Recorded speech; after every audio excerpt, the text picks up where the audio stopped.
Hey everyone, Sarah Pacaro. I'm wondering if you're the type of person who identifies with having difficulty or feeling an impossibility when it comes to slowing down. You're the type of person that just says yes to everything, takes on way too much, way more than you can handle, and you know that your plate is already overflowing and things are falling off of it. All the commitments, all the things you said yes to feel like they're falling down, falling apart, and you hate that you do that. But you also love that you do that. And you're wondering why? Why do I do this? Why is it so impossible? Why does it feel so difficult to just slow down?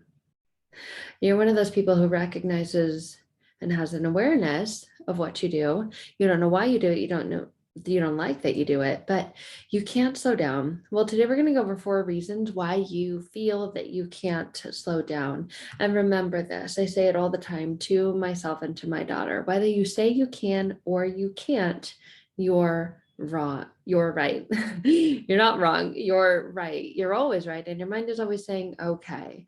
So if you can't slow down, your mind goes, okay. And then it gives you things to do to keep you busy, to keep you from slowing down. But there's more to it than that. It goes deeper than that because there's a connection to this, the things that we're going to cover in just a second, with your unconscious mind, with really what's going on at a deeper level below the surface. So one of the reasons why you feel that you can't slow down is because you've learned this.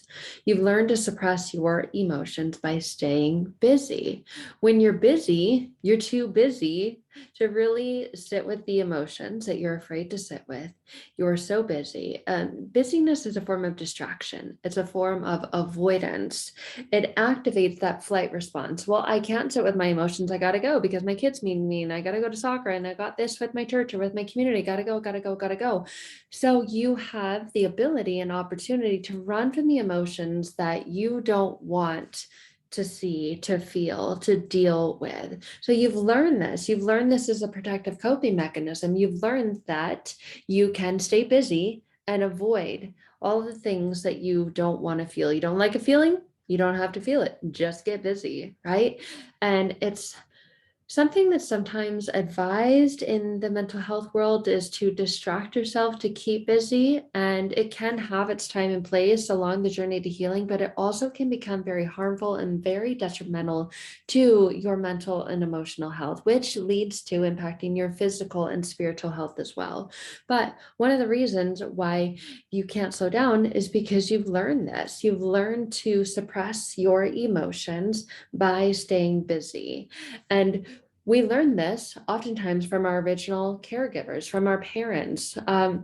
So oftentimes we saw this in our parents who were stuck and living in survival mode. And in just a moment, we're going to talk about the difference between surviving and thriving. But you saw your caregivers, you saw your parents in a state of survival, and that was their learned behavior. So if you saw your parents living in survival mode, and survival is more of a flight fight response. Actually, let's go ahead and talk about that right now because it's relevant. Because you're not meant to just survive, you are meant to thrive. But you'll know the difference between living in a state of survival and living in a state of thriving versus merely surviving. Because when you're in a state of thriving, you're in a state of dysregulation. You're in a state of protection, of feeling closed off, closed in to protect yourself energetically, emotionally, mentally, spiritually from those perceived threats that are out there. You're in a fight flight state constantly. And that's the benefit of staying busy, busy, busy, busy, is because you can flight, you can take off, you can avoid all of the emotions and feelings that you're afraid that if you feel are revealed will cause even more pain than they did the original time that you felt them. So you're stuck in fight or flight. You're feeling shut down. You'll notice your body will begin to physically cave in. You'll feel impulsive. You'll get that squirrel brain of, oh, look at this, oh, look at that, and that's a state of busyness. Oh, I'm busy doing this. Oh, I'm busy. Oh, look at that. That looks really fun. Let's go do that. So that's the experience that you have when you're in a state of surviving. You feel impulsive. You don't trust. You feel mistrusted, misguided because you are mistrusting. You are not really being guided by your intuition, by your highest self. So you're feeling this sense of rigidness, criticalness, anxiousness, anger, defensiveness, and that gets projected externally and outwardly and in your world with the other relationships and people that are in your world. You'll feel this sense of defensiveness and attack, which leads to this feeling of collapse. Especially at the end of the day, you may feel physically exhausted. Your mind may feel like it's completely collapsed, but it doesn't feel that it can turn off because it feels stuck. It feels frozen in fear.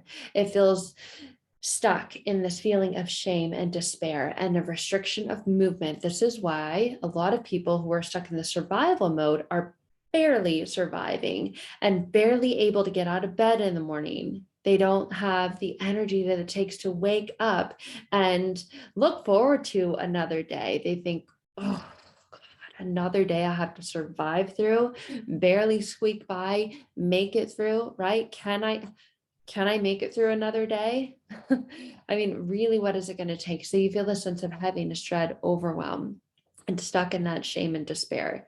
Now, on the other hand, when you're in a state of thriving, which is the state you can look forward to when you have done the inner work to heal, to really connect with, deeply remove those unconscious blocks that you feel that are causing you to be stuck in that survival mode. You can look forward to that in the Transforming Past Pain to Present Power program that I have. You can also look forward to that to go on a much deeper, quicker journey to getting to that state if you're interested in working one-to-one together. But let's talk about where you get to when you're in a state of thriving and how you'll know when you're there. Your health, your health, it will be the first indicator of that. You'll have more energy. You'll feel a sense of calmness, ease, lightness, feeling a sense of excitement, feeling a sense of connection and presence, resilience, prosperity, the ability to be still, to be still and trust, to be still and know that everything is okay, that the best is yet to come, and feeling a sense of goodness, a sense of wholeness, feeling a sense of growth in your mental state, in your emotional state. Feel and know and trust and believe that it's going the right direction now. Feeling that inner fire, that inner lighting of passion. And it's going to look different for you than it does for anyone else because you are you. You're not like anyone else and you're not meant to be like anyone else.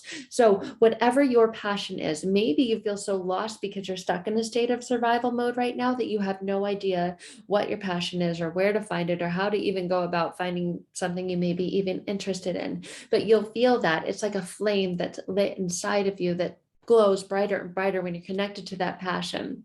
You feel safe. You feel safe to trust. You feel that you do trust yourself, your body, your intuition. You feel guided by it. You feel in alignment with it, in connection to it.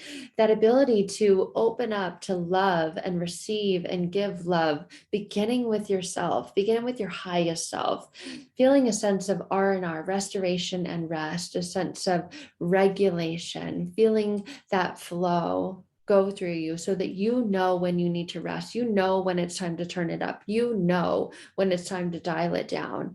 Feeling a sense of ease, feeling a sense of contentment. Contentment is satisfaction, wholeness, a sense of well-being, a sense of expansion, a sense of stepping into your true worth and value and your reason and purpose for being here, stepping into social engagement and finding connection instead of social anxiety, which is a state of surviving.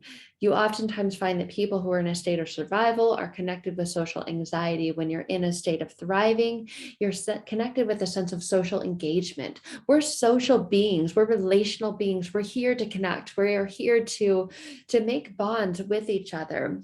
The difference is when you are bonding with a state of busyness, to bond with a sense of flight, with a sense of, I don't want to deal with that right now. You're going to have a completely different experience in life.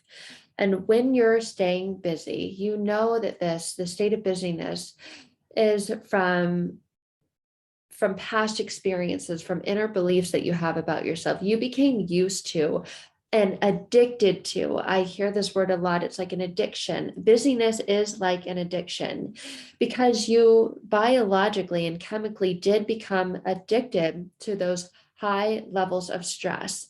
Because when your body experiences high levels of stress, you get hits of cortisol, which impact your body, and adrenaline. And then you can flight, you can run away from that by being busy, by staying busy. When you get that high level of stress, then the connection to that, the attachment to that is to go be busy and just do something different so that you don't have to feel that. So when you're not busy, it feels like those levels come down and you crash down from that high that you have become so used to feeling. So feel the high, get addicted to it, a surge of the cortisol and the adrenaline that runs through your body, go be busy, busy, busy, busy.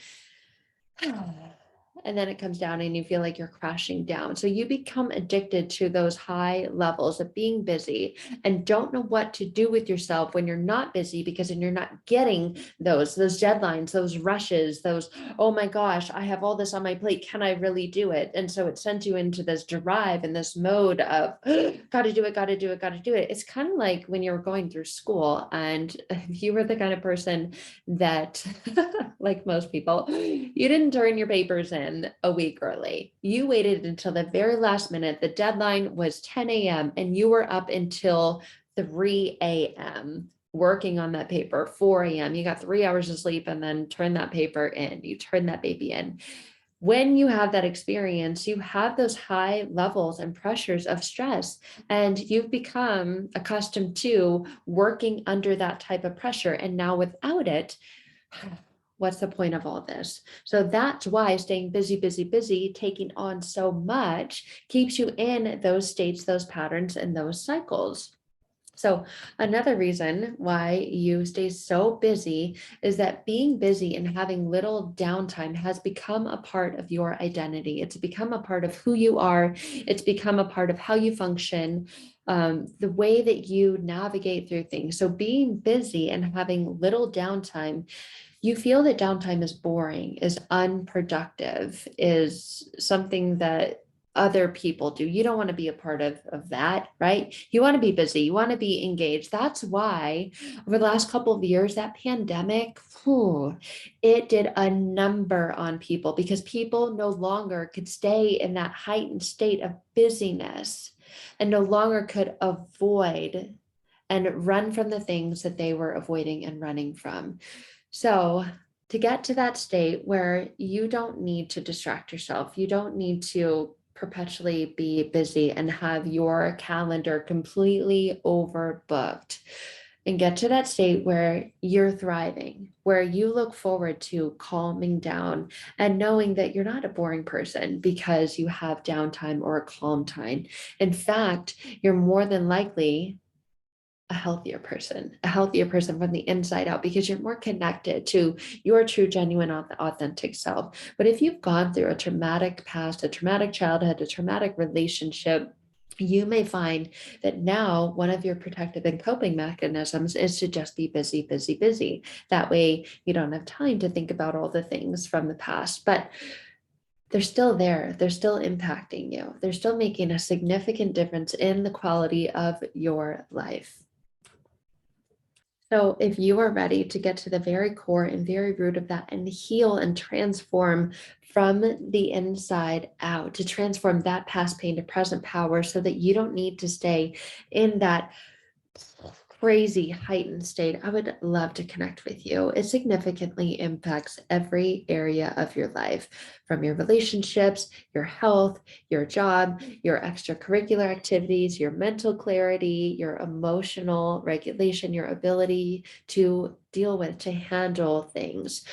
Big things, small things, everyday things. You may notice that if you're someone who's busy, busy, busy, constantly, you lose it at even the thought of having one more thing added to your plate. And if you're someone who has a family, who's in a relationship, who has kids to come home to, you know that the state always changes, and you know that your inner state changes if you're in that state consistently, continuously. And it doesn't do well. It doesn't help your relationships if you're in that state and you're losing it at the drop of a hat.